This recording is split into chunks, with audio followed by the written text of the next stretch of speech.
Let's turn our attention to rugby. Alan Quinlan is with us. Alan, good morning to you. How are you getting on? Morning, lads. Yeah, good. Thanks, Ger.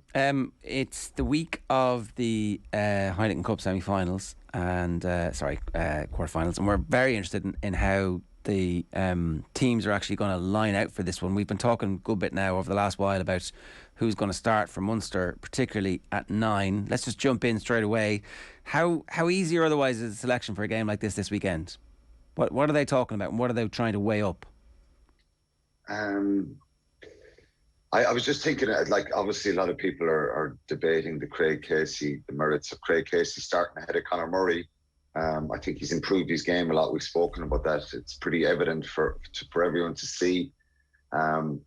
It'd be a really brave call. I think Conor Murray has been pretty good for Munster. I think he was very important in both those Exeter games.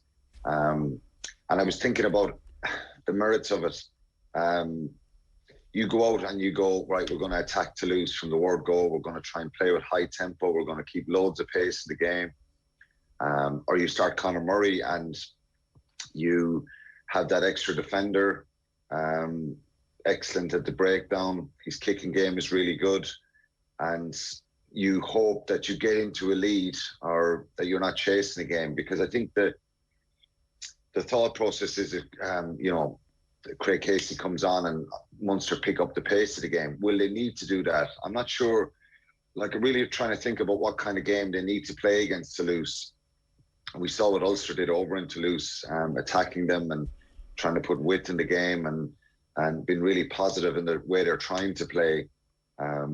But Toulouse like that open game as well. I think it's how you manage the game. So there's for and against. I think Conor Murray's experience, as I said, in his defensive abilities and he's reading of the game. And then you have Craig Casey who can, if they want to start.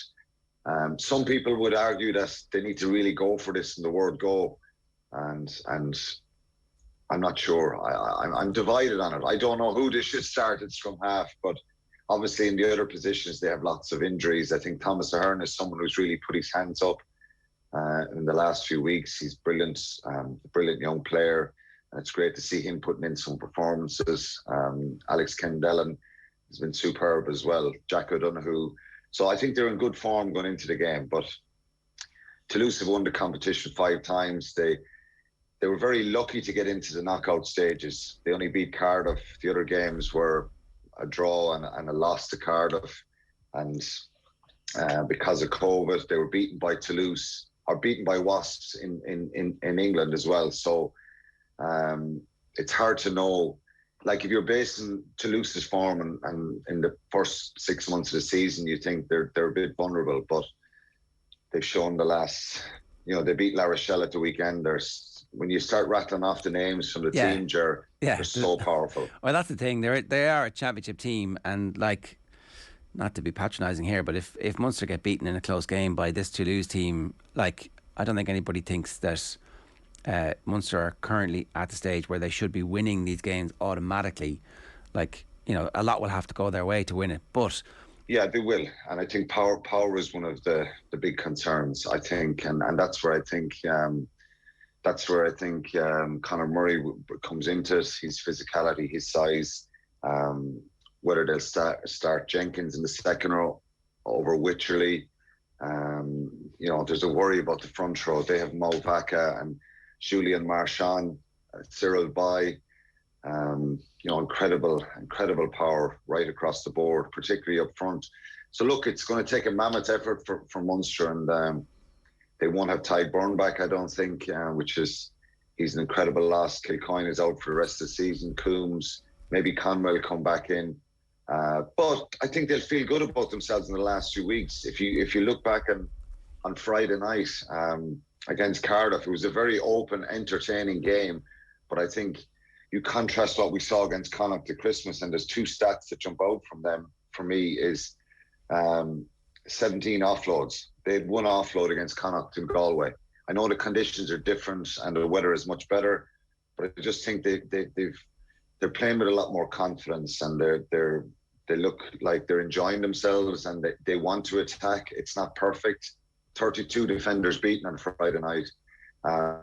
And, people will argue Cardiff, a totally different team than Toulouse, but still there's a lot of Welsh internationals there. And I said this all along, when Munster play with some ambition, energy, a bit of bite in them, people, the fans will accept that. I think they're realistic and know that, an incredible amount of stuff would have to go right, and you need a fair bit of luck to be winning a trophy with this group at the moment. But people are optimistic with some of the young players and what they've done in the last few weeks.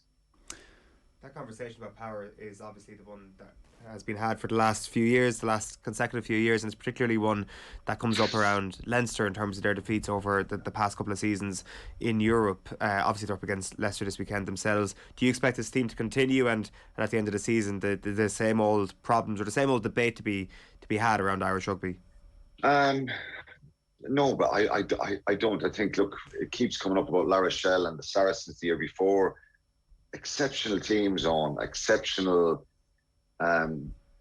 strengths that not every team has, and you can't just invent that, or they've signed Jason Jenkins for next year for a reason, to bring that kind of size and physicality if they need him. I think Leinster have grown and they would have learned a lot from that.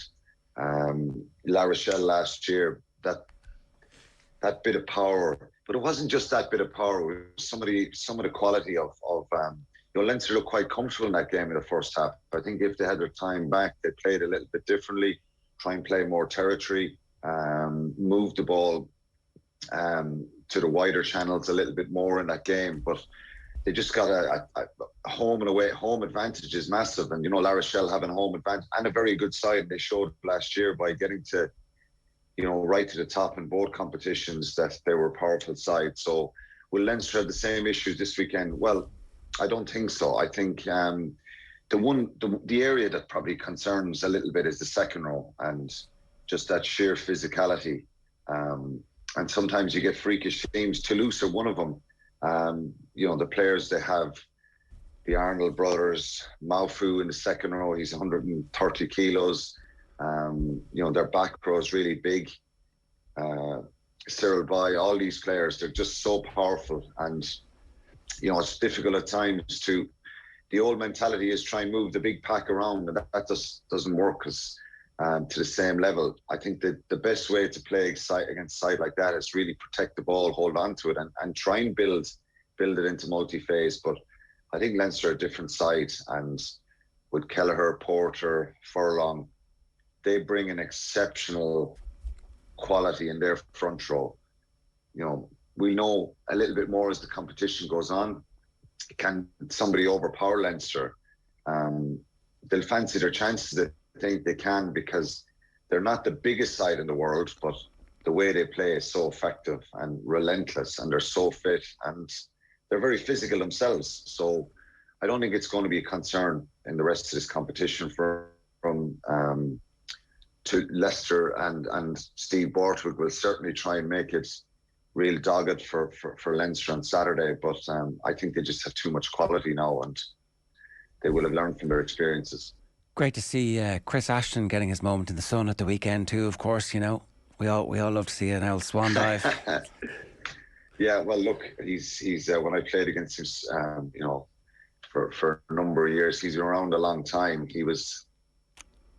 He probably irritated the opposition. Maybe still does a little bit. He does, but in fairness, he's actually a good fella off the field. And I'd say if he's on your team, he's a good fella off the field. Yeah. And the swan dive, has annoyed people over the years. But in fairness to him, he's a good bloke, and he's a hell of a player. And he's a very dangerous player. He's still, that inside line that he tracks, that he runs all the time, and they'll be wary of him, I think. But like I said, Leinster are in great shape. Look what they did in URC. They sent a B team to South Africa. It's phenomenal against the Sharks and the Stormers to get 2 losing bonus points. They're now top of. They're obviously still top of URC and can't be caught. So they're guaranteed a home quarter, home semi, home final. Obviously, if they win those matches, some question marks. And you listen to the commentary in the last couple of weeks from South African commentators, and some stuff online that Leinster were kind of disrespecting the competition. It's phenomenal to think that they sense a second string squad to South Africa against, international World Cup winners, and to get 2 losing bonus points. And actually I listened, Leo Cullen said it was job done. Yeah. It is job done because they can't be caught now. They're guaranteed. Well, Lancaster's... hopefully in a few weeks they'll put out the second string against Munster, so Munster can get into the semi-final. But look, he's done a remarkable job again, and Stuart Lancaster stayed home. That's incredible, isn't it? With 16 players or 17 players to prepare for this weekend. Yeah, he said Lancaster's in the papers today. Obviously, at the press conference yesterday was talking about training with the under-20s who were part of the Ireland squad and the frontliners. So they should be ready for this. Like it's a very evenly balanced European quarter-final where you've got currently the form team in England versus the form team in the other major league that we're playing in, and it's an away match where Leinster are actually favourites for this game, despite the fact it is a home match for Leicester and they haven't been beaten there for years. So this is exactly the type of titanic European match that we're supposed to get from the European Cup, and we've forgotten about how good a tournament the European Cup is, but it's matches like this that made us all fall in love with it. So fingers crossed Leinster come out the right side of it. It sure is, yeah. And it's it's Leicester a very good side. I think Borthwick has done a brilliant job. They beat Bristol 56-26, I think, at the weekend. And they're very, home underdogs in a quarter final. Like, it's mad. Yeah, it's incredible, I think, and they will they'll be really up for this. And I think but it's hard to judge Leicester and say, well, Connacht went over and got a losing bonus point. And Leicester are very powerful. Their set piece is very good, which is no surprise under Borthwick. Their scrum and line out is exceptional, and I think that's an area where they're trying to attack Leinster. But they're not the Leicester of old. That Welford Road isn't like it used to be many years ago when you had so many English internationals. It's still a very, very difficult game, and I think it's a tough challenge for Leinster, but I think they're good enough to come through it. Okay, it should be spectacular. I did want to just see if you had any update over the weekend on the coaching ticket and the backroom team. We haven't had white smoke just yet, but it looks like it's trending positively for Leamy and Prendergast. Is that your instinct? That's all I'm hearing. I'm still trying to to get updates on that. And I don't know exactly where it's at, because I think Dennis Leamy was in South Africa with Leinster for a couple of weeks. Mike Prendergast is still under contract in Racing as well. So I don't know exactly where it's at, but I'm just hearing, and I heard Bernard Jackman saying, I'm not trying to ring Prendy because I don't want to tell any lies. I'm a little bit like that. We've had some conversations, but it's still up in the air a little bit. And obviously I think it'd be brilliant if it happened. And it's moving and looking like that's the way it's going to end up, maybe.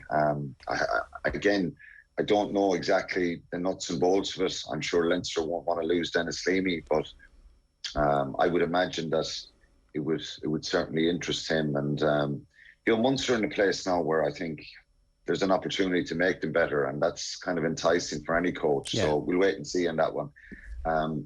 The other thing, I know you have to go quick, but the Irish team beating Scotland on Saturday. Yeah. Incredible. I just thought, lots of mistakes, lots of errors. There's still issues there around set piece, skill set, all that kind of stuff. But for Enya Breen scoring that try and that conversion at the weekend, I think the women did fantastic. And I was just so happy for them, because they didn't play well, and Greg McWilliams admitted that afterwards, but it was lovely to see, I think. So, look, they avoided a wooden spoon and something to build on for the future. Meanwhile, the Sevens team finished third at the same time and were really good. Like, if you could just maybe somehow find a system that worked where the best Sevens players weren't playing Sevens during the Six Nations, then maybe this could all work out. Maybe we're not as far away as the massive hammerings we've been taking would suggest.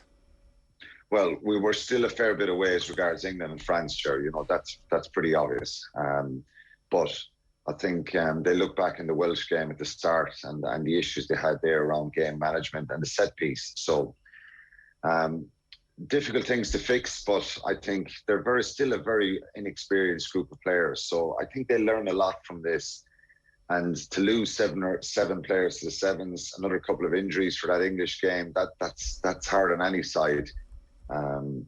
So, you know, they have to upskill more. They have to learn about the game more. They have to understand the game more. The club game needs to improve more.